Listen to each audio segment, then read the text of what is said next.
My first musical instrument was the piano. I started when I was about 4 years old. I grew up in a family of 3 girls, so both my 2 older sisters played piano before me, and I remember going to pick up my sisters from piano school and just wanting to just get on the piano and figure out what was going on, and it was definitely a passion for a while. So I started at a young age, at 4. It was Yamaha music in Australia. And then I moved on to various wind instruments, clarinet, bassoon, and took bassoon seriously through high school. And during high school I started playing electric bass in rock bands and in the school jazz band. And eventually I ended up studying jazz, upright and electric at the conservatory in Perth, where I grew up.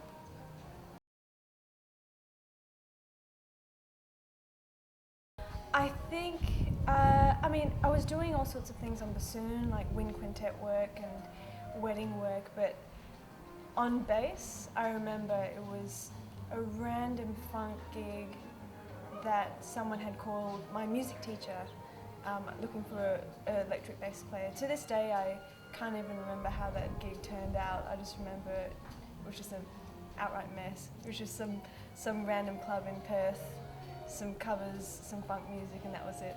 I think it lasted like an hour or something. How much? You know, I honestly can't remember. I probably didn't care at that point. I think I was like 15 and I was just hungry to play.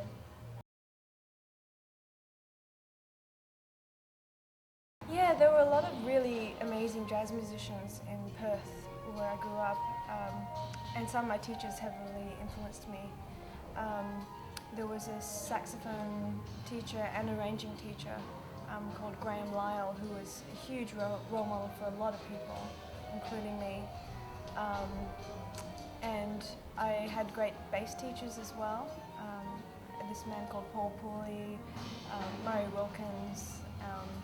There was a lot of people growing up, but when I was 19, I was lucky enough to participate in the Sisters in Jazz program, part of what used to be the International Association of Jazz Education.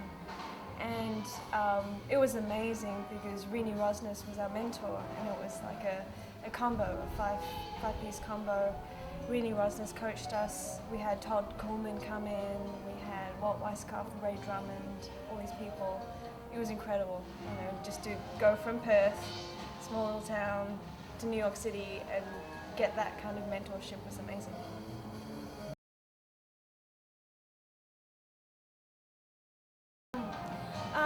Well, I guess I've been playing with Dave Douglas for a little while. I met Dave at Banff, the Banff Centre for Creative Improvisation. I think that's what the program's called.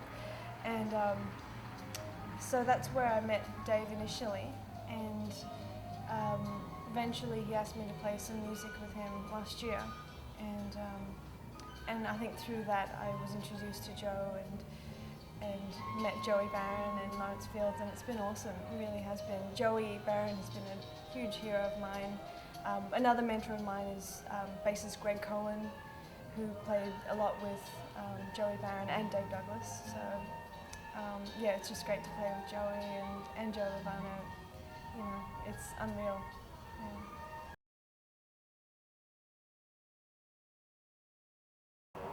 Yeah, and I still really listen to a lot of those albums like Etc., Schizophrenia, all those, they're amazing.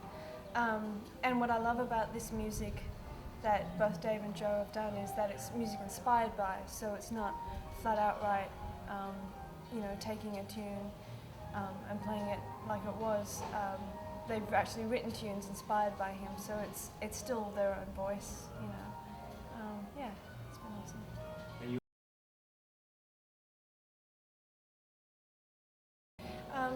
So my latest CD is a quartet, and it features Dana Stevens on sax, Fabian Almazan, a good friend of mine.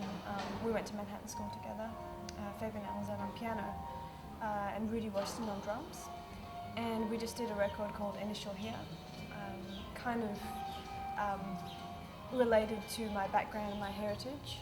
And that's the latest thing. I'm working on a string project right now, with the serious string quartet, with a jazz quartet. So yeah, the different things that I'm working on right now.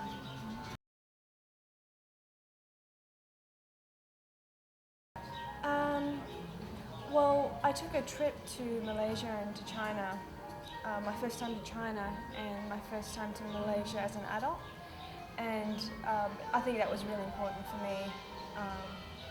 And I've been trying to get back to my Chinese roots because I think as an immigrant, I immigrated at a young age when I was 3 years old from Malaysia to Australia, and I think it's really important to assimilate to a certain degree, but I realised as I got older how important my Chinese heritage is, you know, and it was definitely time to kind of get back to that.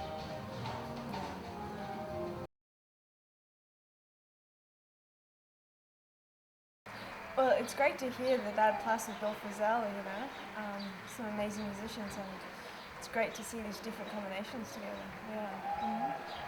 I wish I could stick around tonight, but yeah.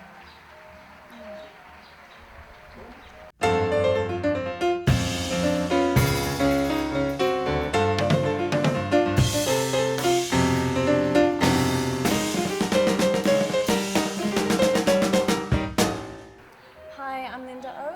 If you'd like to see some more videos, you can go to www.jazztimes.com.